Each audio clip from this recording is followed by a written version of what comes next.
Revenue శాఖ దేవాదాయ శాఖలు ఒకరిని మించి ఒకరు పోటాపోటీగా పూర్తి స్థాయిగా దేవాలయం ఆస్తులు దురాక్రమదారులకు అండగా నిలిచి రికార్డులు దాచిపెట్టి యథార్థాలను న్యాయస్థానానికి చేరనీయకుండా ఆటంకం కల్పిస్తుందా?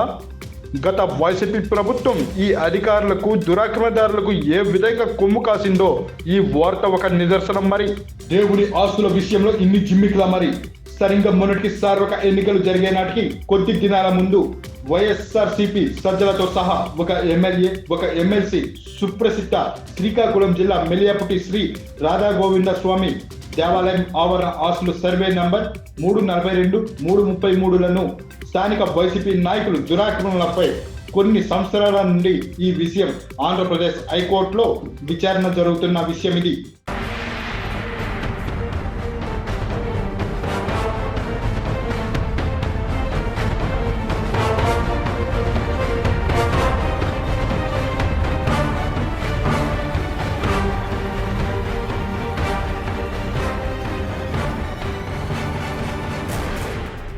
మెలియాపుటి వేణుగోపాల స్వామి దేవాలయం ఆవరణ ఆస్తులకు సంబంధించి హైకోర్టులో ఉన్న రిట్ పిటిషన్ WP 7602/2010లో కబ్జాదారుల వాదం నెగ్గేందుకు ఆ స్థలాలను 22A(C)(1) క్రింద నమోదు తప్పించే విషయంలో ఎండోమెంట్ కమిషనర్ పై తెచ్చిన ఒత్తిడికి కమిషనర్ ఉద్దేశపూర్వకంగా జిల్లా ఎండోమెంట్ అసిస్టెంట్ కమిషనర్ వారి నుండి తన కార్యాలయానికి అందిన సిఫార్సులను తొక్కిపెట్టి కోర్టు దృష్టికి యథార్థాన్ని వెళ్లనీయకుండా చేస్తున్న ప్రయత్నం ఇది.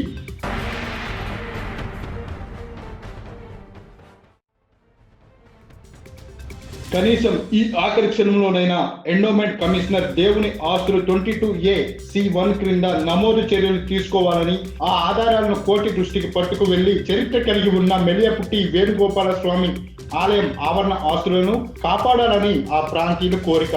ఇదివరలో ఈ దేవాలయం ఆస్తులు దురాక్రమణలకు సంబంధించిన ప్రైమ్ న్యూస్ వెలుగులోకి తెచ్చిన అంశంపై స్పందించిన కమిషనర్ ఈ ఆఖరి క్షణంలో తక్షణ చర్యలు తీసుకోవాలని, దేవాలయం స్థలం విషయంలో న్యాయాన్ని గెలిపించాలని ఆ ప్రాంతీయులు ఎండోమెంట్ శాఖకు మొరపెట్టుకుంటున్న దృశ్యం ఇది. ఇక్కడ పెద్ద మనుషులు కూడా చెప్తారు దేవస్థానం అనేది ఈ దేవస్థానం. ఇప్పుడు దేవస్థానం సంబంధించిన ఏవైతే ఉంటాయో పండుగలు అవి ఎక్కడ జరుపుకుంటారు? ఇక్కడే జరుపుతాము సార్. ఏది అదా? ఇదే సార్. రండి పక్కకి రండి. ఇప్పుడు ఇది ఇదే సార్. వివరించడం ఏంటంటే ఇది దేవాలయం భూమి అని ఇక్కడ ఉన్న ప్రజలు కూడా చెప్తున్నారు.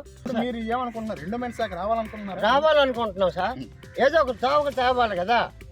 గవర్నమెంట్ పట్టు చేసి ఈ రథయాత్ర జరిపినట్టు చెయ్యాలి సార్. దేవాలయానికి సంబంధించిన ఈ ఆస్తుల విషయంలో కమిషనర్ ఏమాత్రం జాప్యం చేసిన దేవాలయం ఉనికికి ముప్పు వాటిల్లే పరిస్థితి దారి తీస్తాయని స్థానికులు ఆందోళన వ్యక్తం చేస్తున్నారు. మరి ఎండోమెంట్ కమిషనర్ ఈ విషయంపై ఎలా స్పందిస్తారో వేచి చూడవలసి ఉంది.